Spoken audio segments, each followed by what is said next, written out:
والعاقبة للمتقين والصلاة والسلام على خاتم الأنبياء والمرسلين وعلى آله وأصحابه أجمعين وعلى من تبعهم بإحسان إلى يوم الدين. أما بعد، أعوذ بالله من الشيطان الرجيم. بسم الله الرحمن الرحيم. قل يا عبادي الذين أسرفوا على أنفسهم لا تقنطوا من رحمة الله إن الله يغفر الذنوب جميعا إنه هو الغفور الرحيم. محترم ماں اور بہنوں، کچھ دیر کے لیے خاموشی سے بیٹھ جائیں. انشاءاللہ آپ کے سامنے قرآن و حدیث کی روشنی میں بہت ساری قیمتی باتیں آئیں گی. سورہ زمر کی آیت کریمہ آپ کے روبرو میں نے تلاوت کی.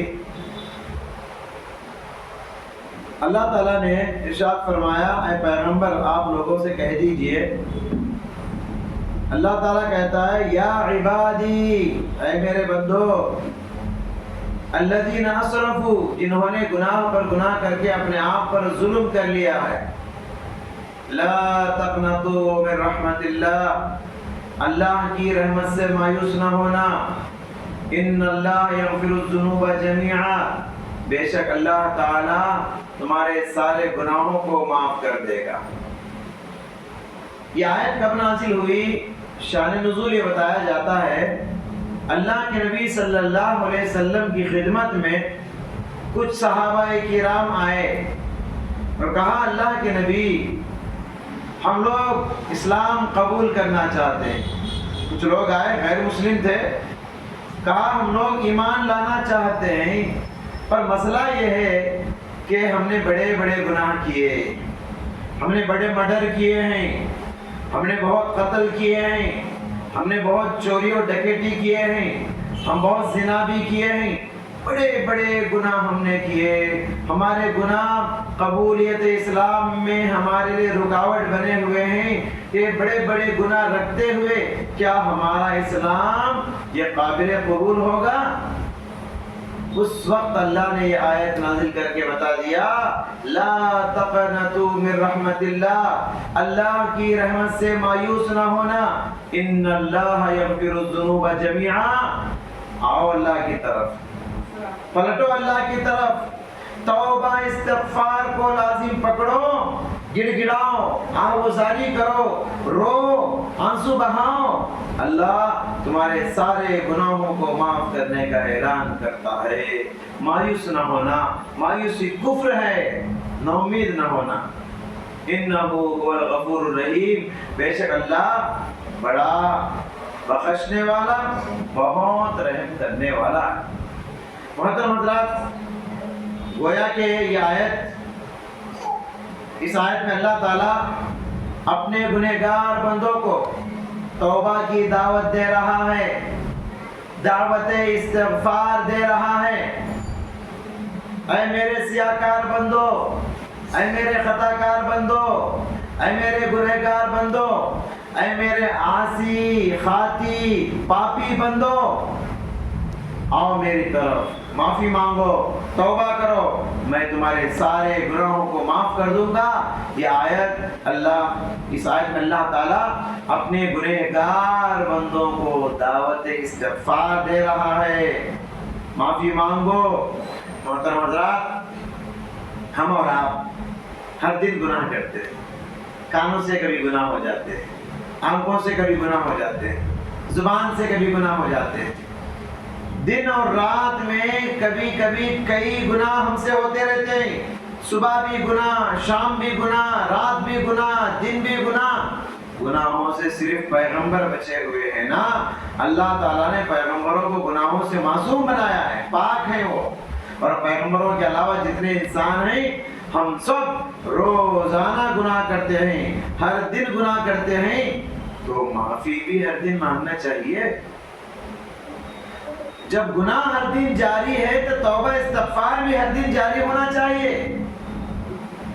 یہ عجیب بات ہے، تم گناہ تو روزانہ کرتے ہو مگر توبہ مہینے میں ایک بار بھی نہیں کرتے، ہفتے میں ایک بار بھی نہیں کرتے، سال میں ایک بار بھی نہیں کرتے، بعض تو اللہ سلامت رکھے زندگی میں ایک بار بھی توبہ نصیب نہیں، زندگی میں ایک بار بھی اپنے سارے گناہوں کو یاد کر کے آوازاری کر کے آنسو بہا کے رب العالمین کے دربار میں توبہ کرنے کے لیے تیار نہیں۔ قرآن کریم حضرات بار بار توبہ کی دعوت دیتا ہے۔ اللہ تعالیٰ نے ارشاد فرمایا یا ایھا الذین آمنوا توبوا الی اللہ توبۃ نصوحا، اے ایمان والو سچی توبہ کرو، اخلاص کے ساتھ توبہ کرو، شرمندگی اور ندامت والی توبہ کرو۔ اللہ نے توبہ کی دعوت دی۔ مسلم کی حدیث میں اللہ کے نبی صلی اللہ علیہ وسلم نے فرمایا ان اللہ یبسط یدہ باللیل لیتوب مسیء النہار، اللہ تعالی رات میں ہاتھوں کو پھیلاتا ہے تاکہ ان بندوں کو معاف کر دے جنہوں نے دن میں گناہ کیے، وَيَبْسُطُ يَدَهُ بِالنَّهَارِ لِيَتُوبَ مُسِيءُ اللَّيْلِ، اللہ تعالیٰ دن میں ہاتھ پھیلاتا ہے تاکہ ان بندوں کے گناہوں کو معاف کر دے جنہوں نے راتوں میں گناہ کیے، چھپ چھپ کے گناہ کیے، اندھیرے میں گناہ کیے، تنہائیوں میں گناہ کیے۔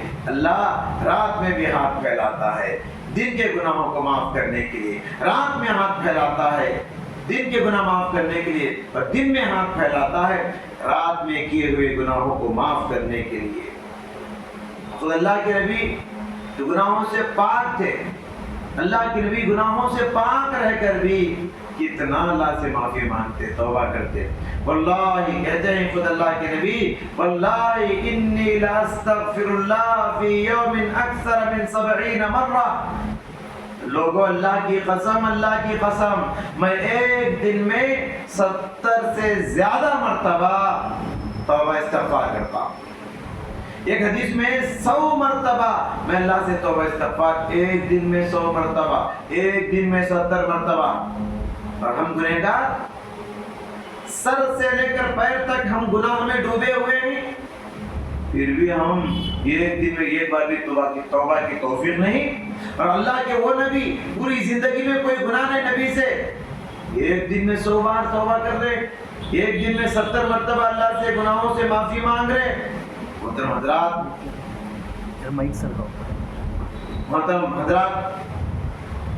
اللہ تبارک و تعالیٰ کو معاف کرنا بہت پسند ہے، ہم لوگ معاف نہیں کرتے نا۔ اللہ تعالیٰ کو معاف کرنے کی ادا، معاف کرنے کی یہ صفت بہت پسند ہے، اس لیے بندے جب معافی مانگتے ہیں نا اللہ ان کو مغفرت کی سوغات دیتا ہے، مغفرت کا انعام دیتا ہے، مغفرت کا تحفہ دیتا ہے۔ آپ مانگ کر تو دیکھو جی، مغفرت مانگ کے دیکھو، توبہ کر کے دیکھو، اللہ سے بخشش طلب کر کے دیکھو، اللہ سے گڑ گڑا کے گناہوں پہ شرمندہ ہو کے ذرا مانگ کر دیکھو، اللہ کتنا خوش ہوتا ہے اور تمہارے سارے گناہوں کو معاف کرنے کا اعلان کرتا ہے۔ ایک حدیث، ایک آیت ہے رب اغفر لی ولوالدی وللمؤمنین یوم یقوم الحساب۔ اللہ کتنی دعائیں سکھایا جی، کیسی کیسی پیاری پیاری دعائیں قرآن میں، دسیوں دعائیں ہیں مغفرت کی۔ اللہ یہ دعائیں کیوں سکھاتا ہے؟ اس لیے کہ اللہ کو معاف کرنا بہت پسند ہے، اس لیے معافی کی دعائیں سکھایا۔ اللہ کو معاف کرنا پسند ہے۔ یہ دعا کیا ہے؟ رب اغفر لی، اے اللہ مجھے معاف کر دے، ولوالدیہ، میرے ماں باپ کو معاف کر دے، وللمؤمنین یوم یقوم الحساب، اور سارے مومنوں کو معاف کر دے اس دن جس دن حساب کی گھڑی قائم ہوگی، یعنی قیامت کے دن پروردگار سارے مومنوں کو معاف کر دے۔ یہ دعا اللہ نے ہم کو سکھایا ہے۔ جب کسی کا انتقال ہو جاتا ہے، مرنے والے کو سب سے بڑا تحفہ میں اور آپ جو دے سکتے ہیں وہ کیا ہے؟ وہ ہے تحفہ استغفار۔ مرنے والے کو ہم سب سے بڑا انعام جو دے سکتے ہیں وہ ہے دعائے استغفار۔ استغفار یہ مرنے والے کے لیے سب سے بڑا تحفہ ہے۔ جب انسان کو جنازے میں رکھ کر حاضر کرتے ہیں، جنازے کی نماز پڑھنے کے لیے جماعت حاضر ہوتی ہے، ساری جماعت جنازے کے پیچھے کھڑی ہے، آپ اس میت کو، اس لاش کو زمین کے حوالے کرنے سے پہلے، اللہ کے حوالے کرنے سے پہلے، اس لاش کو زمین میں ملانے سے پہلے ساری جماعت مل کر اس میت کی مغفرت کے لیے دعائیں کرتی ہے۔ کیا دعا ہے؟ اللہم اغفر لہو، اے اللہ اس کو معاف کر دے، اللہم ارحمہ، اللہ اس پہ رحم فرما، اللہم عافیہ واعف عنہ، اللہ معافی تلافی کا معاملہ فرما، وَأَكْرِمْ نُزُلَهُ، اللہ اس کی قبر میں اس کی بہترین مہمان نوازی فرما، وَوَسِّعْ مُدْخَلَهُ، اس کی قبر کو چوڑی اور کشادہ کر دے، وَغَسِلْهُ بِالْمَاءِ وَالثَّلْجِ وَالْبَرْدِ، اللہ اس بندے کے گناہوں کو پانی سے، برف سے، اولے سے دھو دے، وَنَقِّهِ مِنَ الْخَطَايَا كَمَا يُنَقَّى الثَّوْبُ الْأَبْيَضُ مِنَ الدَّنَسِ، اللہ اس کے گناہوں کے دھبوں کو ویسے صاف کر دے جیسے میل کے دھبوں سے کپڑے کو صاف کیا جاتا ہے، وَعَبْدِلْهُ دَارًا خَيْرًا مِنْ دَارِهِ، اللہ دنیا کے گھر سے بھی اس کا آخرت کا گھر بہتر بنا دے، وَزَوْجًا خَيْرًا مِنْ زَوْجِهِ، دنیا کی فیملی سے آخرت کی فیملی بہتر بنا دے، وَأَهْلًا خَيْرًا مِنْ أَهْلِهِ، دنیا کے گھر والوں سے آخرت کے اس کے گھر والے فیملی ممبرز بہتر بنا دے، وَأَدْخِلْهُ الْجَنَّةَ، اس کو جنت میں داخل کر دے، وَأَعِذْهُ مِنْ فِتْنَةِ الْقَبْرِ وَعَذَابِ النَّارِ، فتنۃ القبر سے، قبر کے فتنوں سے اور جہنم کی آگ سے اس کو بچا لے۔ اب غور کیجئے، حضرت عوف بن مالک رضی اللہ عنہ ایک صحابی فرماتے ہیں جب اللہ کے نبی صلی اللہ علیہ وسلم ایک جنازے میں میت کی مغفرت کے لیے دعا پڑھ رہے تھے، جو ابھی دعا میں نے ابھی آپ کے سامنے پڑھا، کہتے ہیں ایک جنازے میں تھا، اللہ کے نبی خود یہ دعا اس میت کی مغفرت کے لیے کیے تو میرے دل نے مجھ سے کہا، نماز میں میرے دل نے مجھ سے کہا کہ حتی تمنیت لو کنت علی المیت، میرے دل نے کہا کہ کاش اس جنازے میں جو لاش ہے وہ لاش میری ہوتی تو کتنا اچھا ہوتا، نبی کی اس دعا کا میں حقدار بن جاتا، نبی کی دعا مجھے نصیب ہو جاتی۔ محترم حضرات، گناہوں کی مغفرت کے بہت سارے اسباب ہم کو بتائے گئے، چلیے کچھ اسباب بتا کر میں اپنی بات ختم کرتا ہوں۔ گناہوں کی مغفرت کے اسباب، وہ کیا کیا اسباب ہیں جن کے ذریعے سے ہمارے گناہ مٹا دیے جاتے ہیں، معاف کر دیے جاتے ہیں۔ محترم حضرات، علامہ ابن قیم رحمۃ اللہ علیہ بہت بڑے عالم گزرے ہیں، ان کی ایک معناس کتاب ہے الفوائد، انہوں نے اپنی اس کتاب میں 4 نہروں کا ذکر کیا، پانی کی نہر ہوتی ہے نا، ویسے 4 نہروں کا ذکر کیا اور فرمایا جو بھی گنہگار مسلمان ان 4 نہروں میں سے کسی ایک نہر میں بھی غوطہ ہو جائے، 4 نہروں میں غوطہ ہوتا بڑی اچھی بات ہے، کسی ایک میں بھی اگر وہ ڈبکی مار کے پانی نہا لے اس کا بیڑا پار ہو جائے گا اور وہ کامیاب ہو جائے گا، جنتی بن جائے گا، وہ جنتی بن جائے گا۔ یہ استعارے کی زبان ہے، نہروں سے مراد حقیقی پانی کی نہر نہیں ہے۔ چلیے میں آپ کو بتاتا ہوں وہ 4 نہریں کیا ہیں۔ سب سے پہلی نہر نہر التوبۃ والاستغفار، توبہ اور استغفار کی نہر، توبہ اور استغفار کی نہر۔ اللہ نے فرمایا وَمَن يَعْمَلْ سُوءًا أَوْ يَظْلِمْ نَفْسَهُ ثُمَّ يَسْتَغْفِرِ اللَّهَ يَجِدِ اللَّهَ غَفُورًا رَحِيمًا، جو آدمی گناہ کرے یا اپنے آپ پر ظلم کر لے پھر اللہ کی طرف پلٹ کے استغفار طلب کرے، معافی مانگے، توبہ کرے، یجد اللہ غفورا رحیما، وہ انسان اللہ کو بڑا غفور، معاف کرنے والا، مغفرت کرنے والا، رحم کرنے والا پائے گا۔ تو یہ توبہ کی نہر ہے، معافی مانگنے والوں کو اللہ تعالیٰ معاف کرنا بہت پسند کرتا ہے۔ اگر انسان توبہ کرنا اسے نصیب نہیں ہوا، گناہ تو بہت ہیں، توبہ کرے بغیر مر گیا تو جنت میں جانے کے لیے اسے دوسری نہر میں نہانا پڑے گا۔ دوسری نہر کیا ہے؟ نہر الحسنات، نیکیوں کی نہر، نیک عبادتوں کی نہر۔ اللہ اکبر۔ محترم حضرات، گناہ کے بعد اگر توبہ کرے بغیر انسان مر جائے، زندگی میں گناہ تو بہت ہے نامہ اعمال میں، لیکن گناہوں کے ساتھ ساتھ بڑی بڑی نیکیاں بھی رکھتا ہے۔ گناہوں کے ساتھ ساتھ بڑی بڑی نیکیاں بھی اس کے نامہ اعمال میں ہیں۔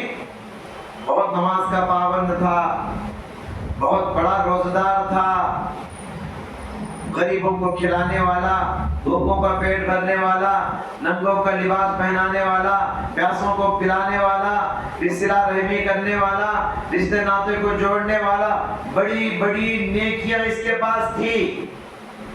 گناہوں کے ساتھ ساتھ اگر نیکیاں انسان کے پاس ہو تو انسان کی یہ نیکیاں انسان کے گناہوں کو مٹا دیتی ہیں۔ اللہ کے نبی نے فرمایا ان الحسنات یذھبن السیئات، بے شک نیکیاں گناہوں کو مٹا دیتی ہیں، گناہوں کو مٹا دیتی ہیں۔ ایک صحابی کو نصیحت کرتے ہوئے پیارے نبی نے فرمایا وَاتْبِعِ السَّیِّئَةَ حَسَنَةً تَمْحُوهَا، کہا اے میرے ساتھی، جب بھی تم سے گناہ ہو جائے، گناہ کے فوراً بعد نیکی کر لو، گناہ ہوتے ہی فوراً نیکی کر لو، یا تو صدقہ کر دو، یا تو نماز پڑھ لو، یا تو کوئی نیکی کر لو۔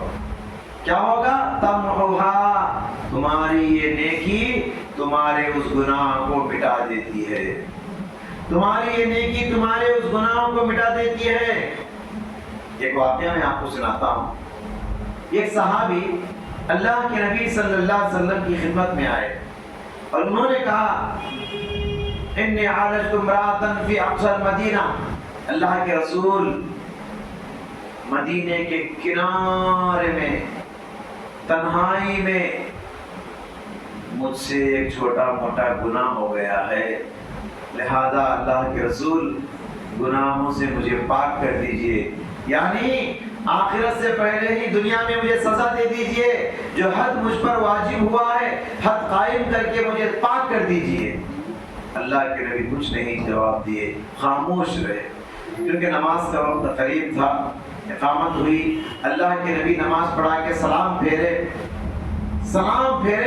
بھری مجلس میں پوری جماعت کے سامنے وہ صحابی پھر کھڑے ہو گئے، پھر کہنے لگے اللہ کے نبی انی اصبت حدا، اللہ کے رسول مجھ پر حد واجب ہو چکا ہے، آپ مجھے پاک کر دیجئے، مجھ سے چھوٹا موٹا گناہ ہو گیا ہے۔ صحابی نے یہ نہیں دیکھا بھری جماعت میں میری عزت جائے گی، صحابی نے یہ نہیں دیکھا لوگ کیا سمجھیں گے، کیوں؟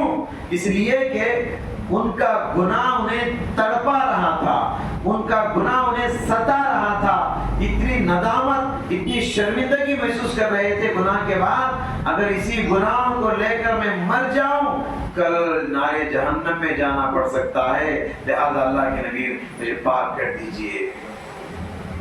پیارے نبی صلی اللہ علیہ وسلم، سزا کا مقصد کیا ہوتا ہے؟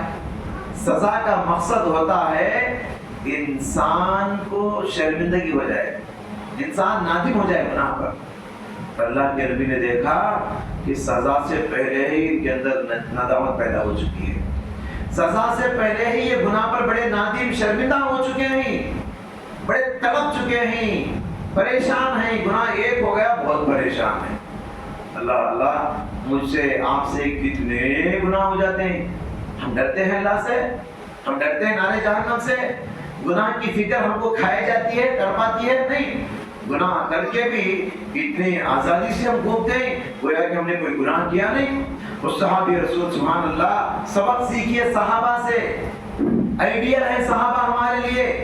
ایک گناہ ہو گیا پریشان ہو گئے، اللہ کے نبی نے دیکھا سزا سے پہلے ہی ان کے اندر ندامت اور شرمندگی پیدا ہو چکی ہے۔ پیارے نبی نے سوال کیا ابھی نماز ہوئی نا مسجد میں، کیا تم ہمارے پیچھے نماز پڑھے، ہمارے پیچھے وضو کر کے نماز پڑھے؟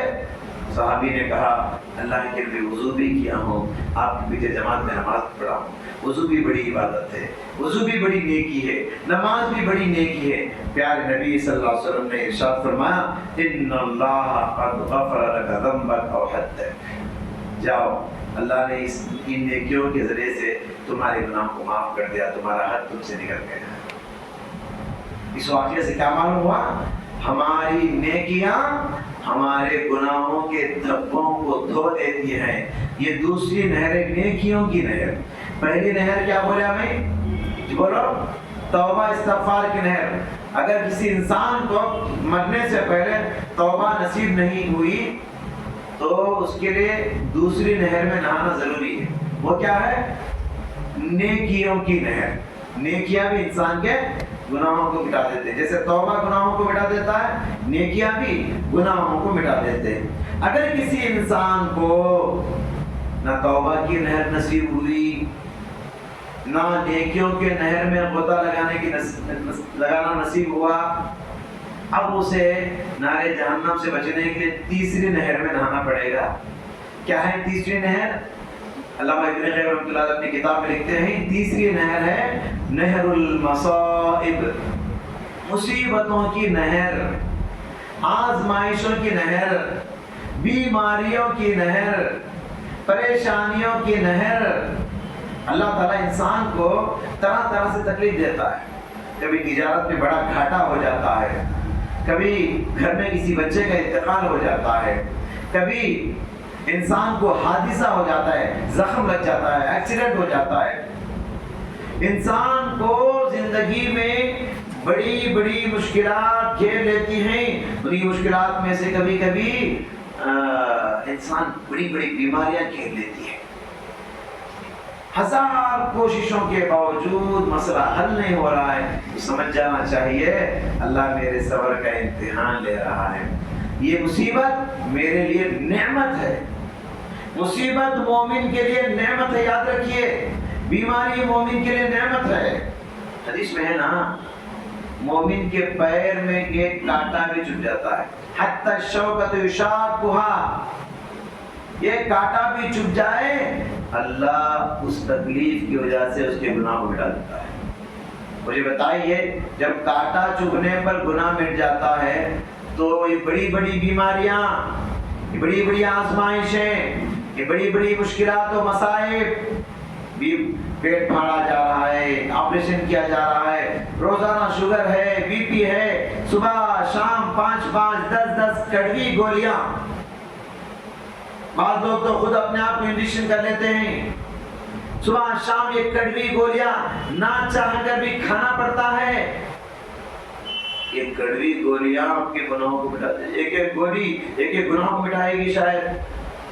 انسان روزانہ ان بیماریوں کی وجہ سے جو پریشانی اٹھاتا ہے، آپ ان بیماریوں پر اگر صبر کریں گے، شکایت نہیں کریں گے، یقین مانیے قیامت کے دن یہ بیماریاں آپ کو جنت میں لے کر جائیں گی۔ کیسی بڑی بڑی بیماریاں ہیں، 5 سال سے 10 سال سے 20 سال سے لوگ کھاٹ پر پڑے ہوئے فریش ہو چکے ہیں، لیٹے لیٹے موت کا انتظار کر رہے ہیں، کم وقت موت ہے کہ آتی نہیں۔ ایسے لوگوں کے بڑے بڑے پہاڑوں جیسے گناہ بھی معاف ہو جائیں گے، شرط ہے کہ صبر کریں۔ اللہ کے نبی صلی اللہ علیہ وسلم نے ارشاد فرمایا من یرید اللہ بہ خیرا یصیب منہ، اللہ کسی بندے کے ساتھ خیر کا ارادہ کرتا ہے تو اسے آزمائشوں میں مبتلا کر دیتا ہے۔ ایک اور حدیث میں اللہ کے نبی نے ارشاد فرمایا اذا اراد اللہ بعبده خیرا عجل له العقوبۃ فی الدنیا، اللہ تعالی کسی بندے کے ساتھ بھلائی کا ارادہ کرتا ہے تو آخرت کی سزا سے بچاتے ہوئے دنیا میں سزا دینے میں جلدی کرتا ہے۔ یہ بخار، یہ سر درد، یہ پیر درد، یہ گھٹنوں میں درد، یہ کمر میں درد، یہ گردن میں درد، یہ گیس پرابلم، یہ کتنی بیماریاں لوگ روزانہ آزمائشوں میں ہیں۔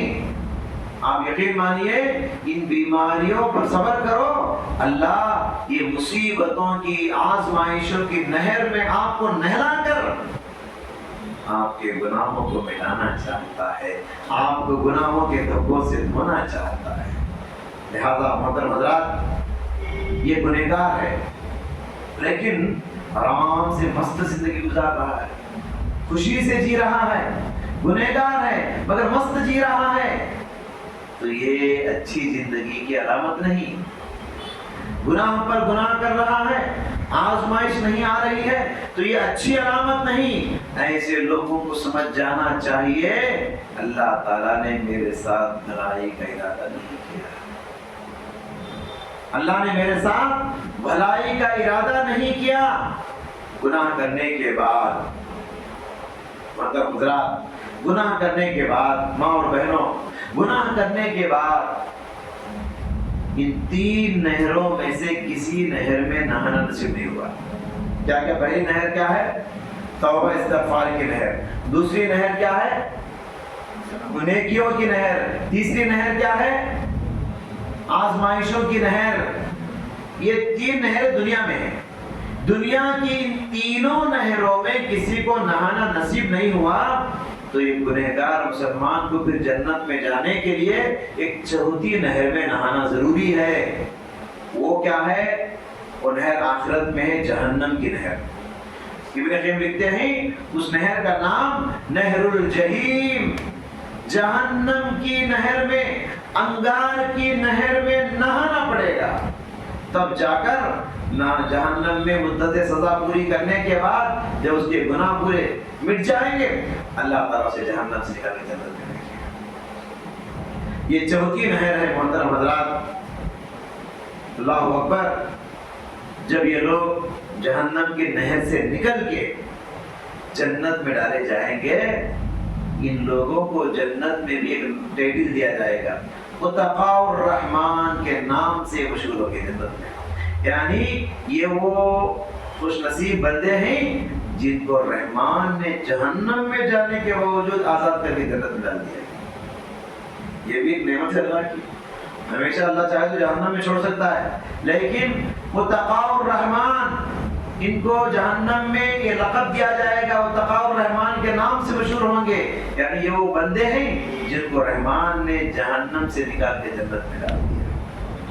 اللہ اکبر۔ محترم حضرات، ایک حدیث میں آتا ہے جب جنتی جنت میں چلے جائیں گے، قیامت کے دن حساب پورا ہو جائے گا اور جہنمی جہنم میں چلے جائیں گے، جنتی جنت میں اور جہنمی جہنم میں چلے جائیں گے، تو جنتی لوگ اللہ سے کہیں گے پروردگارا کچھ لوگ ہمارے ساتھ دنیا میں تھے مگر وہ جنت میں نظر نہیں آ رہے ہیں، مگر وہ جنت میں نظر نہیں آ رہے ہیں۔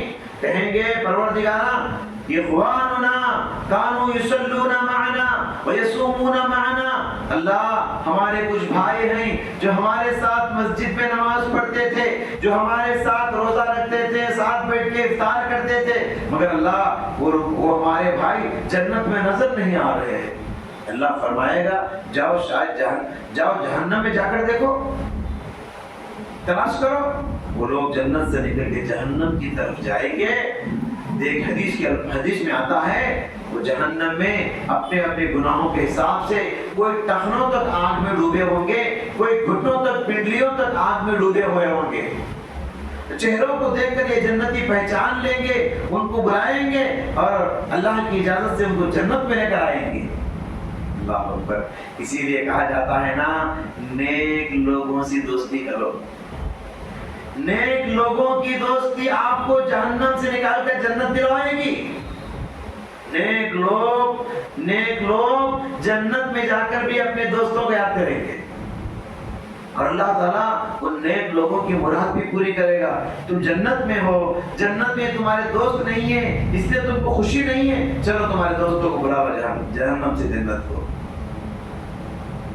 آج ہماری دوستیاں نیک لوگوں کے ساتھ ہیں تو الحمدللہ، اگر نہیں ہیں اپنی دوستیوں کو چیک کرو، اپنے ایسے دوستوں کو چھوڑ دو جو گنہگار ہیں۔ آج ہماری دوستیاں گٹکا کھانے والوں کے ساتھ، ہماری دوستیاں شراب پینے والوں پلانے والوں کے ساتھ، ہماری دوستیاں زنا کرنے کرانے والوں کے ساتھ، ہماری دوستیاں بے نمازیوں کے ساتھ، ہماری دوستیاں ایک دم چور قسم کے، ڈاکو قسم کے گنہگاروں کے ساتھ۔ ایسے لوگوں کے ساتھ تم دنیا میں رہو گے، اللہ نہ کرے اگر تم جنت میں نہیں جاؤ گے تو یہ لوگ جہنم میں جائیں گے، تو کیا یہ لوگ آپ کو آخرت میں فائدہ پہنچائیں گے؟ خود جہنم میں جل رہے ہیں، تم کو جنت میں ڈالے جائیں گے۔ لہذا نیک لوگوں کی دوستی آپ کو آخرت میں کام آئے گی، آپ کو جنت دلوائے گی۔ محترم حضرات،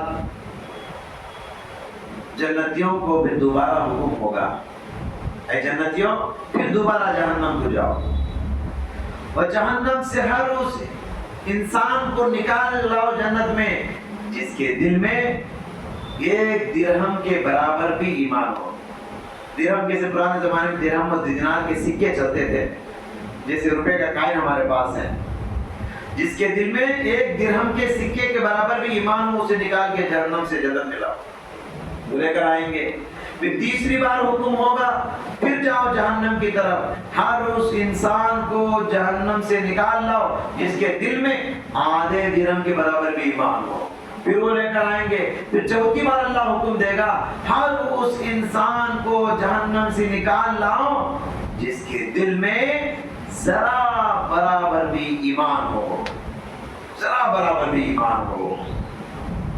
اللہ اکبر۔ جب ان کو جہنم سے نکالا جائے گا، سب سے آخری میں جہنم سے نکلنے والے ایک زمانے سے جہنم میں جلتے جلتے جلتے وہ کوئلہ بن گئے ہوں گے۔ حدیث میں آتا ہے جیسے کوئلہ لکڑی جل جل کے راکھ بن جاتا ہے نا، کوئلے کی طرح بدل گئے ہوں گے، چمڑیاں بھی بدل گئی ہوگی۔ اللہ ان کو جہنم کو اس نہر سے نکال کے ایک دوسری نہر میں ڈالے گا، اسے نہر الحیات کہا جاتا ہے، یعنی آب حیات۔ اس پانی میں جب وہ جہنم میں ڈالا جائے گا، کالے کروٹے کوئلوں کی طرح ہوں گے، جیسے نہر الحیات میں ڈال کے نکالیں گے، ان کے چہرے، ان کی چمڑی بدل جائے گی، تر و تازہ خوبصورت ہو جائیں گے۔ پھر ان کو دوبارہ جنت میں بھیج دیا جائے گا، جنت میں ڈال دیا جائے گا۔ محترم حضرات، حدیث میں اللہ کے نبی نے فرمایا، یخرج من النار من کان فی قلبہ مثقال حبۃ من لا الہ الا اللہ۔ ہر اس انسان کو نارے جہنم سے نکال کے جنت میں ڈالا جائے گا جس کے دل میں رائی کے دانے کے برابر بھی، ذرا برابر بھی ایمان ہو، اسے جہنم سے نکالا جائے گا۔ یعنی لا الہ الا اللہ کا ذرا بھی عقیدہ جس کے دل میں ہو، توحید کا عقیدہ ذرا بھی کسی کے دل میں ہو، ضرور اللہ اسے ایمان کی برکت سے، کلمے کی برکت سے، توحید کی برکت سے جہنم سے نکالے گا، جنت میں ڈالے گا۔ محترم حضرات، ماں اور بہنوں، توبہ کر لو۔ ساری باتوں کا خلاصہ یہ ہے، توبہ کر لو، توبہ کو مت ٹالو۔ لوگ کیا کرتے ہیں؟ توبے کو ٹال دیتے ہیں، کل توبہ کر لیں گے، بعد میں توبہ کر لیں گے۔ گناہ تو روزانہ کرتے ہیں، توبہ روزانہ نہیں کرتے۔ شیطان ٹالتا ہے، شیطان کیا کرتا ہے؟ ٹال مٹول کرتا ہے، بعد میں کریں گے، بعد میں کریں گے۔ حسن بصری رحمۃ اللہ علیہ بہت بڑے عالم دین گزرے، فرماتے ہیں ایاک والتصویف فإنک بیوم ولست بغد۔ لوگوں کل کل کہنے سے بچو، کیونکہ تم کل کے نہیں ہو، تم آج کے ہو۔ کیونکہ گزرا ہوا کل بھی ہمارے ہاتھ میں نہیں، آنے والا کل بھی ہمارے ہاتھ میں نہیں، پھر ہمارے ہاتھ میں کیا ہے؟ آج کا دن، آج کا گزرا ہوا پیر بھی ہمارے ہاتھ میں نہیں، آنے والا جہاں شبہ بھی ہمارے ہاتھ میں نہیں، آج کا منگل کا دن ہمارے ہاتھ میں ہے۔ تم کل کی کیا بات کر رہے ہو؟ یہ پل کا بھی بھروسہ نہیں۔ آگاہ اپنی موت سے کوئی بشر نہیں، آگاہ اپنی موت سے کوئی بشر نہیں۔ سامان 100 برس کا ہے بلکہ خبر نہیں۔ انسان یہ 100 سال کا پلان بنا رہا ہے، حالانکہ کل اس کی موت آنے والی ہے، کل اس کی موت اس کے سر پر کھڑی ہے۔ لہذا توبہ کرنے میں کبھی دیر نہ کرو، نیکی کرنے میں کبھی دیر نہ کرو، معافی مانگنے میں کبھی دیر نہ کرو۔ اپنے رشتہ داروں سے معافی مانگنا ہو ابھی مانگ لو، کل کا انتظار نہ کرو۔ رب العالمین سے معافی مانگنا ہو آج ہی معافی مانگو، کل کا انتظار نہ کرو۔ اگر تم نے کسی پر ظلم کیا ہے، کسی کا مال چوری کیا ہے، کسی کی زمین کو ہڑپ کیا ہے، کسی کی جائیداد پہ قبضہ جمایا ہے، آج ہی ان کا حق ان کو واپس کرو، آج ہی ان کی دولت ان کو واپس کرو۔ لائروں کی طاقت پر، لوگوں کی طاقت پر، عہدے کی طاقت پر، اس بنیاد پر، اس بل بوتے پہ آپ نے دوسروں پر ظلم کیا ہے، آج ہی ان سے معافی مانگ لو، کیونکہ کل اچانک موت آ جائے، اچانک موت آ جائے پھر کیا کرو گے؟ موت کا فرشتہ کسی کو بول کر نہیں آتا، فون کر کے نہیں آتا، وہ ہمیشہ اچانک آتا ہے، وہ دبے پیر خاموشی سے آتا ہے اور چپکے سے جان لے کے جاتا ہے، روح نکال کے چلے جاتا ہے۔ پیارے نبی نے فرمایا کہ ان اللہ یقبل توبۃ العبد ما لم یغرر، اللہ تعالیٰ بندے کی توبہ کو اس وقت تک قبول کرتا ہے جب تک کہ غر غر کی آواز نہ آ جائے۔ خر خر کی آواز کب آتی ہے؟ جب انسان کو سکرات کا وقت ہوتا ہے۔ سکرات کا وقت آ جانے کے بعد انسان تڑپے گا، روئے گا، معافی مانگنا چاہے گا، مگر موت کے فرشتے کو دیکھ لینے کے بعد اس کی معافی تلافی توبہ استغفار قبول نہیں کیا جائے گا۔ آپ کو معلوم ہے سکرات کے وقت میں انسان موت کے فرشتے کو دیکھ رہا ہوتا ہے، عالم غیب اس کے لیے عالم شہود بن جاتا ہے، غیب کے پردے اس کے آنکھوں کے سامنے سے ہٹ جاتے ہیں، اب وہ آخرت کو دیکھ رہا ہے، آنے والے فرشتوں کو دیکھ رہا ہے، ملک الموت کو دیکھ رہا ہے۔ ملک الموت کو دیکھ لینے کے بعد، غیب کے پردے ہٹ جانے کے بعد توبہ کرنا چاہو گے، تمہاری توبہ قابل قبول نہیں ہوگی، لہذا توبہ کرنا ہے ابھی کرو، معافی مانگنا ہے ابھی مانگو، اب بھی وقت ہے، بدل جاؤ، سدھر جاؤ، نیک بن جاؤ، کل کل بول کے ٹالو گے پچھتاؤ گے۔ دعا ہے اللہ تعالیٰ سے، اللہ تعالیٰ مجھ کہنے والے کو، آپ سبھی سننے والوں کو کہیں سنی باتوں پہ عمل کرنے کی توفیق عطا فرمائے۔ اللہ تعالیٰ ہماری چھوٹی بڑی ساری غلطیوں کو معاف فرمائے۔ اللہ ہم گنہگار ہیں، سیاہکار ہیں، خطا کار ہیں، گناہوں کے سمندر میں ڈوبے ہوئے ہیں، پروردگار ہم سب پر رحم و کرم کا معاملہ فرما۔ اللہ ہمارے لیے آسانیاں پیدا فرما، اللہ ہماری مغفرت فرما، مغفرت کی سوغات عطا فرما، مغفرت کا انعام عطا فرما، مغفرت کا تحفہ عطا فرما۔ اللہ ہم تو نہیں معاف کرے گا تو کون معاف کرے گا؟ تیرے علاوہ کوئی معاف کرنے والا نہیں ہے، تیرے علاوہ کوئی مشکل کشا نہیں ہے، تیرے علاوہ کوئی حاجت روا نہیں ہے۔ پروردگار ہم تیری چوکھٹ کو چھوڑ کر کسی کے دربار میں کبھی سر جھکائے نہیں اور نہ جھکانے والے ہیں۔ اللہ ہم سب کو معاف فرما۔ اے اللہ قیامت کے دن جب لوگوں کو قبروں سے اٹھائے گا، اے اللہ اس وقت ہمارے اوپر رحم فرما۔ ربنا تقبل منا انک انت السمیع العلیم وآخر دعوانا الحمد للہ رب العالمین۔